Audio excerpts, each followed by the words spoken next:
Hay personas que nacen para enseñar, no porque lo digan los títulos colgados en la pared, sino porque tienen esa rara capacidad de mirar a un niño que el mundo ya abandonó y ver en él algo que todavía vale la pena salvar. Rodrigo Peñalosa era una de esas personas. 38 años, maestro de español y literatura en el Colegio San Ignacio de Loyola, una institución católica de prestigio en Guadalajara que llevaba 60 años formando, según sus propios folletos, hombres y mujeres de bien, con valores sólidos y fe inquebrantable. Rodrigo llevaba 11 años en esas aulas, 11 años llegando antes que cualquier otro maestro, abriendo las ventanas del salón para que entrara el aire de la mañana, escribiendo en el pizarrón una frase diferente cada día que sus alumnos copiaban sin saber aún que esas frases se les quedarían grabadas para siempre. Era el tipo de maestro del que los exalumnos hablan décadas después, el que se aprendía los nombres de todos desde el primer día, el que se quedaba después de clases con el alumno que no entendía, no por obligación, sino porque no podía irse sabiendo que alguien se había quedado atrás. El que un martes de noviembre, hace 3 años, había impedido que un chico de 14 años, llamado Sebastián, abandonara la escuela para irse a trabajar en una bodega, convenciéndolo de que su historia merecía un final diferente. Sebastián hoy estudiaba ingeniería en la Universidad de Guadalajara y le mandaba un mensaje a Rodrigo cada vez que pasaba un examen difícil. Rodrigo vivía en un departamento de 2 habitaciones en el barrio Americana, con una biblioteca que ocupaba toda una pared y una cocina donde preparaba café de olla cada mañana, con la misma ceremonia tranquila con que hacía todo lo demás. Tenía un carácter sereno, de los que no necesitan elevar la voz para que los escuchen, y una sonrisa que tardaba en llegar, pero que cuando aparecía, valía la espera. Y tenía a Marcos. Marcos Ibarra tenía 35 años y era diseñador gráfico independiente. Había conocido a Rodrigo en una feria del libro hacía 4 años, en una de esas coincidencias que parecen menores en el momento y que solo después uno reconoce como el instante exacto en que la vida cambió de dirección. Marcos era todo lo que Rodrigo no era exteriormente: expresivo, ruidoso cuando reía, capaz de llenar cualquier espacio con su energía. Pero adentro compartían algo esencial. Los dos creían que las cosas valían la pena. Las personas, el trabajo, el amor. Todo valía la pena si se hacía con honestidad. Llevaban 4 años juntos, 4 años de domingos con café y libros, de discusiones sobre películas que ninguno de los dos terminaba de ver porque la conversación era más interesante, de viajes pequeños a pueblos de Jalisco donde Marcos fotografiaba texturas y Rodrigo compraba libros usados que luego llevaba al salón para prestárselos a sus alumnos. En el Colegio San Ignacio, Rodrigo nunca había ocultado su orientación sexual, tampoco la había proclamado, era simplemente parte de quien era, como su afición por García Márquez o su costumbre de llegar temprano. Sus colegas lo sabían, el director lo sabía, y durante 11 años nadie había dicho nada, porque los resultados de Rodrigo eran impecables, los mejores índices de aprovechamiento en español y literatura de toda la institución, alumnos que ganaban concursos de escritura a nivel estatal, padres de familia que pedían específicamente que sus hijos estuvieran en su grupo. El padre Armando Castellanos, director del colegio desde hacía 8 años, era un hombre de 62 años, que había aprendido a separar lo que creía de lo que le convenía creer. Rodrigo era su mejor maestro, eso era lo que convenía creer, hasta que Rodrigo y Marcos se casaron. La boda fue pequeña, una ceremonia civil un sábado de abril en el jardín de la casa de los padres de Marcos, con 40 personas, música en vivo y una lluvia ligera que apareció justo cuando intercambiaban los anillos y que todos interpretaron como una señal dependiendo de lo que cada quien necesitara que significara. Rodrigo llevaba un traje azul marino que Marcos había insistido en comprarle semanas antes. Marcos llevaba uno gris perla. Los dos lloraron en el momento en que el juez pronunció las palabras definitivas, no de tristeza, sino de esa emoción profunda que produce cuando algo que uno ha esperado mucho tiempo finalmente se vuelve real. Las fotografías de la boda aparecieron en las redes sociales de Marcos ese mismo fin de semana. No era un acto político, ni una declaración, era simplemente un hombre compartiendo el día más feliz de su vida. El lunes siguiente, Rodrigo llegó al Colegio San Ignacio como siempre, antes que nadie, con su café de olla en un termo, con una frase escrita en un papel para el pizarrón. Esa frase ese día era de Antonio Machado: «Caminante, son tus huellas el camino y nada más». La secretaria del director, doña Carmen, lo saludó con una expresión diferente, no hostil, sino incómoda, la de alguien que sabe algo que preferiría no saber. A las 10 de la mañana, entre la segunda y la tercera clase, llegó el citatorio a su salón. El padre Armando quería verlo en su oficina. Rodrigo dobló el papel con cuidado y lo metió en el bolsillo de su saco. Terminó de explicar el subjuntivo a sus alumnos de segundo año, les dejó una actividad y fue. La oficina del padre Armando era grande y oscura, con una ventana que daba al patio interior del colegio, donde en ese momento los niños de primaria corrían durante el recreo. Había un crucifijo en la pared, una fotografía del Papa y una biblioteca llena de libros que Rodrigo, en 11 años, nunca había visto al director leer. El padre Armando estaba sentado detrás de su escritorio. No estaba solo. A su derecha estaba la licenciada Fuentes, la abogada del colegio, una mujer de 40 años con expresión neutra y una carpeta de documentos frente a ella.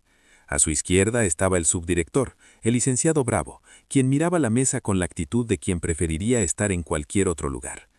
Rodrigo se sentó. No le ofrecieron café.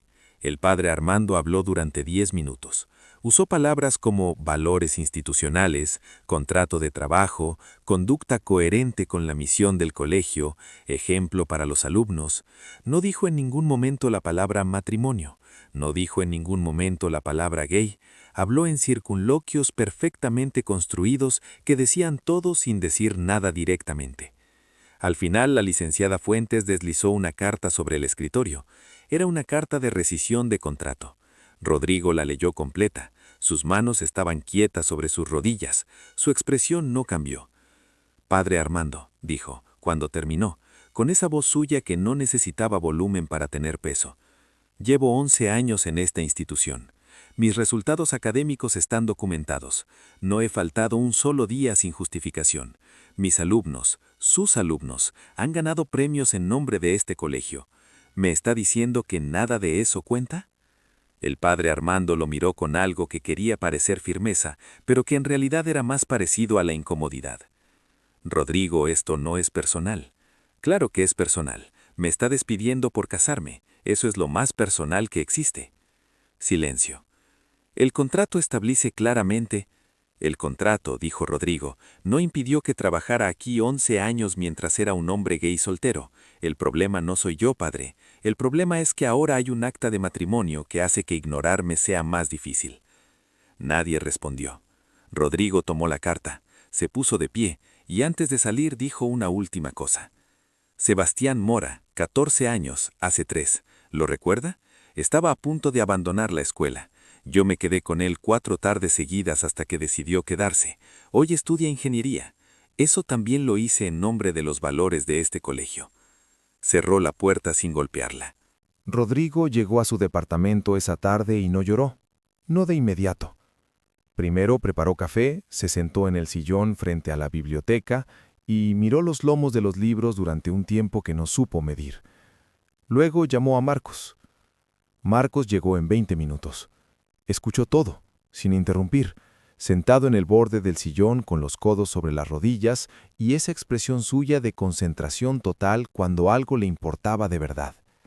Cuando Rodrigo terminó, Marcos se quedó callado un momento. «¿Qué quieres hacer?», le preguntó. «No lo sé todavía». «¿Quieres que esto quede así?». Rodrigo miró su taza de café. «No, pero tampoco quiero hacer algo por rabia». «No sería por rabia», dijo Marcos. «Sería por lo correcto». Esa noche no durmieron bien. Hablaron durante horas, como lo hacían cuando algo importante necesitaba ser pensado en voz alta entre los dos. Hablaron del miedo, de lo que significaba exponerse públicamente, de lo que podría costarles. Hablaron también de Sebastián, del salón con la frase en el pizarrón, de todos los alumnos que seguirían llegando a ese colegio y encontrarían maestros que habían aprendido que ciertas personas son prescindibles. Al amanecer, Rodrigo había tomado una decisión. La abogada que los recibió se llamaba Sofía Mendrano, 42 años, bufete propio en el centro de Guadalajara. especialista en derecho laboral con enfoque en casos de discriminación. Tenía fama de ser implacable en los estrados y razonablemente accesible fuera de ellos.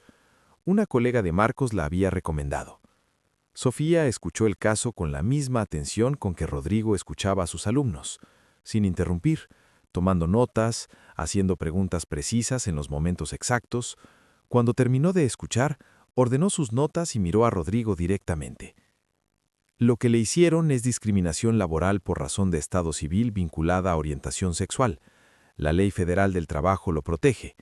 El hecho de que trabajara ahí 11 años, sin ningún problema, mientras era soltero, y que el despido ocurra días después de una boda pública, es exactamente el tipo de evidencia que necesitamos. ¿Tienen oportunidad real?, preguntó Marcos. Tienen un caso sólido, dijo Sofía. Lo que no puedo garantizarles es la velocidad ni la tranquilidad del proceso. Estas demandas generan atención. El colegio va a defenderse citando el contrato y los valores institucionales. Van a intentar convertir esto en un debate religioso. Necesito que los dos estén preparados para eso. Rodrigo asintió. ¿Cuándo empezamos? La demanda se presentó 3 semanas después, y como Sofía había advertido, la atención llegó rápido. No fue Rodrigo quien la buscó. Fue una exalumna suya, una chica de 22 años llamada Fernanda, que se había enterado por redes sociales de lo que había pasado y que publicó un hilo en Twitter contando lo que Rodrigo había significado para ella durante su paso por el San Ignacio. El hilo fue compartido miles de veces en pocas horas. Otros exalumnos empezaron a aparecer con sus propias historias. Padres de familia que habían tenido a sus hijos con Rodrigo escribieron cartas que circularon en grupos de WhatsApp. En 48 horas, el caso tenía nombre en los medios locales: el maestro del San Ignacio. El padre Armando Castellanos dio una declaración a un periódico local en la que explicaba que el colegio respetaba la dignidad de todas las personas, pero que tenía el derecho y la obligación de preservar sus valores institucionales. Que el contrato que todos los maestros firmaban al ingresar era claro en ese sentido, que la decisión había sido difícil pero necesaria. Rodrigo no respondió públicamente. Sofía le había aconsejado que dejara que los documentos hablaran por él en el proceso legal, pero Marcos sí publicó algo, una sola frase en su cuenta de Instagram junto a una fotografía de Rodrigo en su salón, rodeado de alumnos. 11 años de excelencia no se borran con una carta. Esa fotografía fue compartida 120,000 veces. Lo que nadie en el Colegio San Ignacio había anticipado era la reacción de los propios maestros. 3 días después de que la demanda se hizo pública, 4 profesores del colegio firmaron una carta interna dirigida al padre Armando, expresando su desacuerdo con la decisión. No era una carta agresiva, sino medida, respetuosa en el tono, pero inequívoca en el contenido. Consideraban que el despido de Rodrigo era injusto y que dañaba la reputación de una institución que había construido su prestigio sobre la calidad humana de sus maestros. El maestro Ernesto Valdés, que había sido compañero de Rodrigo desde que ambos llegaron al San Ignacio el mismo año, era un hombre reservado que raramente tomaba posiciones públicas sobre nada. El hecho de que hubiera firmado esa carta decía más que 1000 palabras.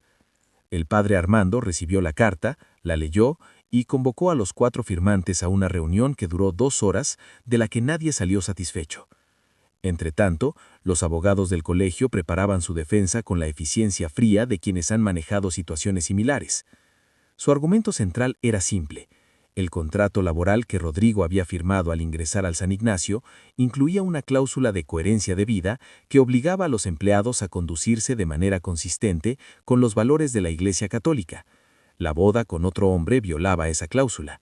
El despido era legal. Era un argumento técnicamente defensible, y era exactamente lo que Sofía había anticipado. El proceso legal fue lento, como todos los procesos legales que importan. Hubo audiencias preliminares, intercambio de documentos, declaraciones. Sofía trabajaba el caso con una meticulosidad que Rodrigo encontraba a la vez tranquilizadora e inquietante, porque cada vez que ella decía, «esto va bien», con esa expresión suya de concentración total, él entendía que bien, en términos legales, era una categoría completamente diferente a rápido o indoloro. Durante esos meses, Rodrigo buscó trabajo.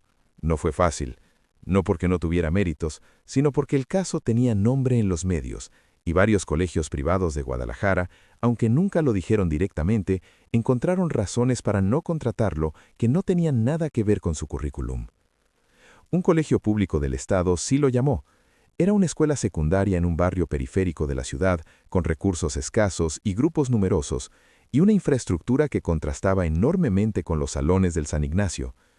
Rodrigo aceptó sin dudarlo.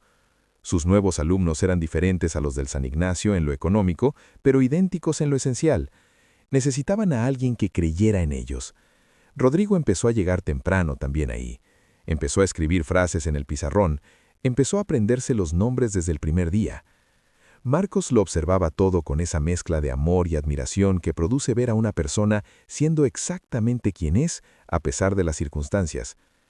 Algunas noches, cuando Rodrigo llegaba cansado del trabajo y del proceso legal y de la atención pública que ninguno de los dos había pedido, Marcos preparaba la cena y ponían música, y no hablaban del caso.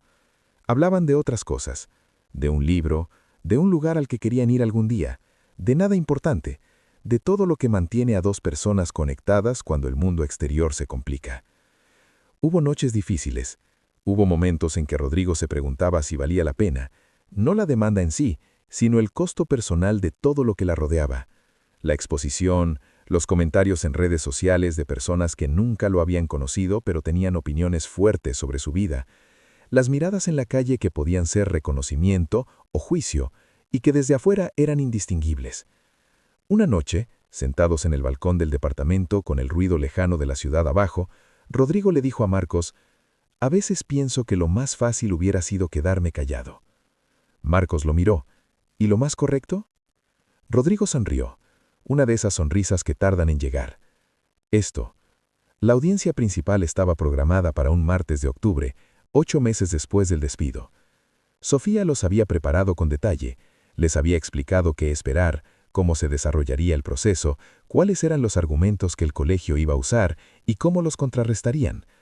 Había reunido evidencia considerable: los registros de desempeño de Rodrigo durante 11 años, los premios ganados por sus alumnos, las cartas de padres de familia, el testimonio de colegas y algo que Sofía consideraba particularmente valioso: una investigación que había encargado sobre la historia laboral del Colegio San Ignacio en los últimos 15 años. Esa investigación había revelado algo interesante. El colegio había tenido en ese periodo 3 casos documentados de maestros que habían violado distintos artículos del mismo contrato de coherencia de vida. Uno que había sido procesado por fraude fiscal, otro que había tenido una relación extramarital que se hizo pública, y una maestra que había abandonado la Iglesia Católica y se había convertido a otra fe. En los 3 casos, el colegio había aplicado medidas disciplinarias menores. En ninguno de los 3 había habido rescisión de contrato. Solo en el caso de Rodrigo, después de una boda con otro hombre, había despido inmediato. Sofía llamó a eso aplicación selectiva y discriminatoria del contrato. Los abogados del colegio lo llamarían criterio institucional. El juez tendría que decidir cuál de los 2 nombres era el correcto. La noche antes de la audiencia, Rodrigo no durmió. No de ansiedad exactamente, sino de esa vigilia que produce los momentos que uno sabe que van a importar. Se levantó a las 3 de la mañana, fue a la cocina, preparó café y se sentó a leer. No los documentos del caso, sino un libro. Una novela que había comprado en la feria del libro donde había conocido a Marcos 4 años atrás y que por alguna razón nunca había terminado de leer. La terminó esa noche. Cuando amaneció, Marcos lo encontró en el sillón con el libro cerrado en el regazo y una expresión tranquila en el rostro. ¿Dormiste algo? No. ¿Estás bien? Rodrigo lo miró. Sí, creo que sí. Se vistieron en silencio. Rodrigo se puso el mismo traje azul marino de la boda. No fue una decisión consciente hasta que ya lo tenía puesto y se miró en el espejo y entendió que sí había sido consciente, que había algo en ese traje que era exactamente lo que necesitaba llevar ese día. Marcos le ajustó el nudo de la corbata, lo miró a los ojos. «Pase lo que pase hoy», dijo Marcos, «lo que hiciste al presentar esta demanda ya importó, ya cambió algo». Rodrigo asintió, y los dos salieron juntos hacia lo que venía. La sala de audiencias era un espacio funcional y sin gracia, con sillas de plástico, fluorescentes en el techo y el olor específico de los edificios gubernamentales que han visto demasiadas historias humanas para sorprenderse con ninguna. Rodrigo y Sofía se sentaron a un lado de la sala. Al otro lado estaba el padre Armando, con la licenciada Fuentes y 2 abogados más del equipo legal del colegio. El padre Armando llevaba traje oscuro, no sotana, una elección que Rodrigo notó sin saber exactamente qué significaba. Había también, en las sillas del público, más personas de las que Rodrigo esperaba. Varios exalumnos suyos, incluyendo Fernanda, la que había publicado el hilo original, la maestra Gloria Ramos y el maestro Ernesto Valdés, que habían pedido permiso ese día para estar ahí, un periodista de un medio local, y al fondo, los padres de Marcos, que habían conducido desde sus ciudades a mañana sin que nadie se los pidiera. Marcos estaba a su lado. La audiencia comenzó. Los abogados del colegio presentaron su caso con eficiencia. El contrato, la cláusula de coherencia de vida, la especificidad de los valores católicos de la institución, el derecho de las organizaciones religiosas a establecer criterios de conducta para sus empleados. Era un argumento que Rodrigo había escuchado antes en otros contextos, aplicado a otras personas, y que cada vez le producía la misma sensación, la de una puerta cerrada con una llave que no existe. Luego habló Sofía. Sofía Mendrano era del tipo de abogadas que no necesitan elevar la voz para llenar una sala. Hablaba con precisión quirúrgica, eligiendo cada palabra como si supiera exactamente dónde iba a aterrizar. Presentó los 11 años de historial impecable de Rodrigo, presentó los premios, los testimonios, los resultados. Luego presentó los 3 casos históricos de maestros del San Ignacio que habían violado el contrato, sin ser despedidos. En ninguno de esos 3 casos, dijo Sofía, la institución consideró necesaria la rescisión inmediata de contrato. En el caso del profesor Peñalosa, cuyo único cambio de circunstancias fue la formalización pública de una relación que la institución conocía desde hacía años, se procedió al despido en menos de 72 horas. Esta diferencia de trato no es coherencia institucional, es discriminación. Silencio en la sala. El juez, un hombre de 50 y tantos años, con expresión de quien ha aprendido a no revelar nada hasta que toca revelar todo, hizo varias preguntas, a los abogados del colegio, a Sofía, y luego algo que no siempre ocurre en estos procesos, le preguntó directamente a Rodrigo si quería agregar algo. Rodrigo se puso de pie. Habló durante 4 minutos. No había preparado un discurso, o si lo había preparado, lo había dejado ir esa madrugada mientras terminaba su novela. Habló de sus alumnos, de Sebastián, de las frases en el pizarrón. Dijo que en 11 años nunca había entrado a un salón con ninguna otra agenda que enseñar bien. Que la persona que se había casado un sábado de abril con el hombre que amaba era exactamente la misma persona que había llegado al San Ignacio 11 años antes, y que esa persona había sido valiosa para la institución durante 11 años. El problema no era la persona. Y luego dijo algo que nadie en la sala esperaba. No estoy aquí para destruir al Colegio San Ignacio. Estoy aquí porque hay maestros allá adentro que merecen saber que su trabajo no puede ser usado como moneda de cambio. Y hay alumnos allá adentro que necesitan ver que cuando algo es injusto, se puede decir en voz alta. Se sentó. En las sillas del público, Fernanda tenía los ojos brillantes. La maestra Gloria Ramos miraba al frente con esa expresión de los momentos que uno sabe que va a recordar. Marcos tenía la mano de Rodrigo entre sus manos debajo de la mesa y la apretaba sin soltar. El juez anunció que la resolución se daría en un plazo de 15 días hábiles. Esos 15 días fueron los más extraños del proceso.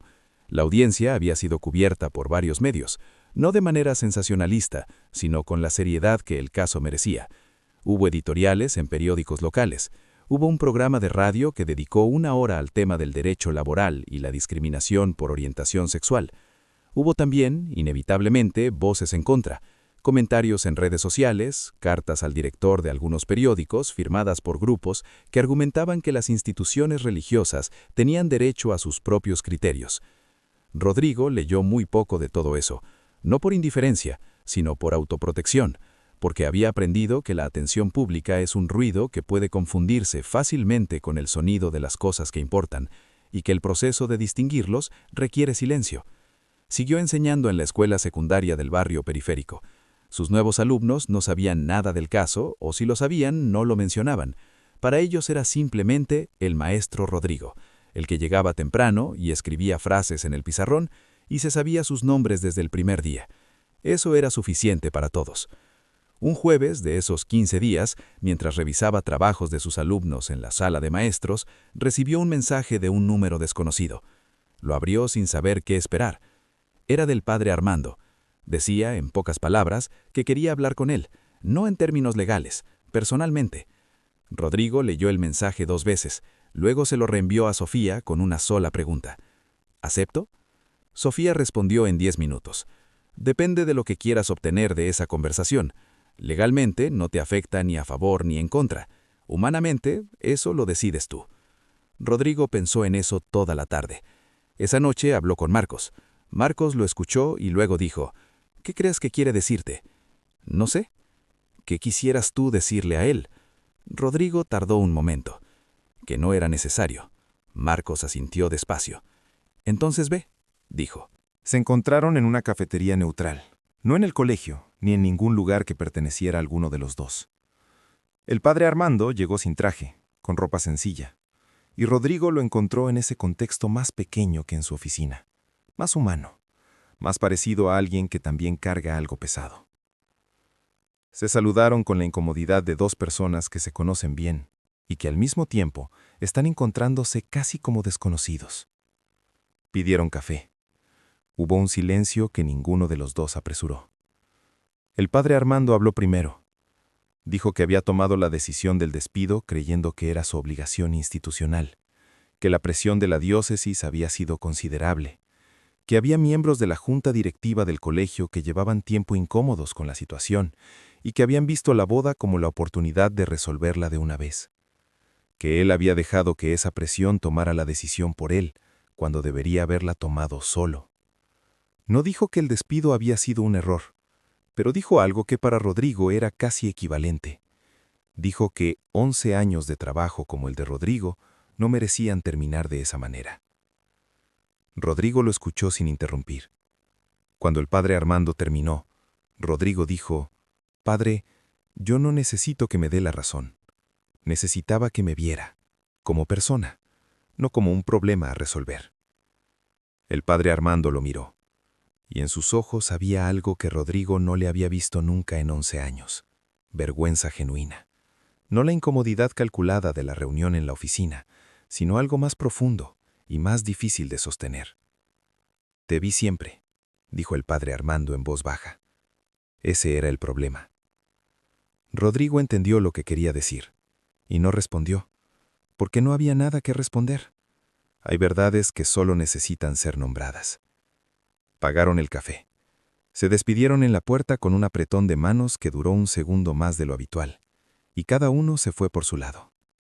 La resolución llegó un martes a las 11 de la mañana, en un documento de 12 páginas que Sofía leyó completo antes de llamar a Rodrigo. Cuando llamó, su voz tenía algo diferente. No efusividad, que no era su estilo, sino esa calidez específica de quien tiene buenas noticias que sabe que importan. «Ganamos», dijo. El juez había determinado que el despido de Rodrigo constituía discriminación laboral por razón de orientación sexual, en contravención de la Ley Federal del Trabajo. La cláusula de coherencia debida del contrato no podía aplicarse de manera selectiva, y la evidencia presentada demostraba que el colegio había ignorado violaciones similares en el pasado. El Colegio San Ignacio debería pagar a Rodrigo una indemnización completa más 3 meses adicionales por daño moral, y la resolución quedaría en el registro público como precedente. Rodrigo escuchó todo esto sentado en la sala de maestros de su nueva escuela, con el teléfono en la mano y el ruido lejano de sus alumnos en el patio durante el recreo. «Sofía», dijo cuando ella terminó, «gracias. Gracias a ti, por no retirarte cuando hubiera sido más fácil». Colgó. Se quedó un momento con el teléfono en la mano. Luego llamó a Marcos. Marcos contestó al segundo timbre, como siempre. «Y», dijo, «ganamos». Silencio de un segundo. Y luego Marcos hizo algo que Rodrigo no esperaba. Se rió. No de alegría superficial, sino de ese alivio profundo que produce cuando algo que valió la pena, finalmente vale la pena. «Voy a hacer una reservación para cenar esta noche», dijo Marcos. «No es necesario. Lo sé, por eso lo voy a hacer». La resolución tuvo cobertura en medios nacionales. Varios organismos de derechos humanos la citaron como precedente importante. Una organización de maestros la incorporó a su material de formación sobre derechos laborales. Fernanda, la exalumna que había publicado el hilo que empezó todo, escribió una columna en un medio digital que empezaba con una frase que Rodrigo había escrito en el pizarrón de su salón hacía años y que ella había copiado en su cuaderno sin saber que algún día la citaría en público. Rodrigo no regresó al San Ignacio, no porque le fuera imposible, sino porque su lugar ya no estaba ahí. Su lugar estaba en la escuela secundaria del barrio periférico, con sus grupos numerosos y sus recursos escasos, y sus alumnos que lo necesitaban de una manera diferente, pero no menos real. Un viernes de diciembre, el último día de clases del año, uno de sus nuevos alumnos, un chico de 13 años, llamado Tomás, que al principio del año apenas hablaba en clase y que para diciembre levantaba la mano antes de que Rodrigo terminara la pregunta, le entregó una hoja doblada antes de salir. Rodrigo esperó a que el salón estuviera vacío para abrirla. Era un poema, corto, escrito con la caligrafía irregular de quien está aprendiendo a decir cosas grandes con palabras pequeñas. Hablaba de un maestro que llegaba temprano y escribía frases que al principio no se entendían, pero que después, cuando uno menos lo esperaba, aparecían en la cabeza en el momento exacto en que se necesitaban. Al final del poema, Tomás había escrito: «Gracias por no irse». Rodrigo dobló la hoja, la guardó en el bolsillo interior de su saco, junto al corazón, que es donde se guardan las cosas que uno sabe que va a necesitar recordar.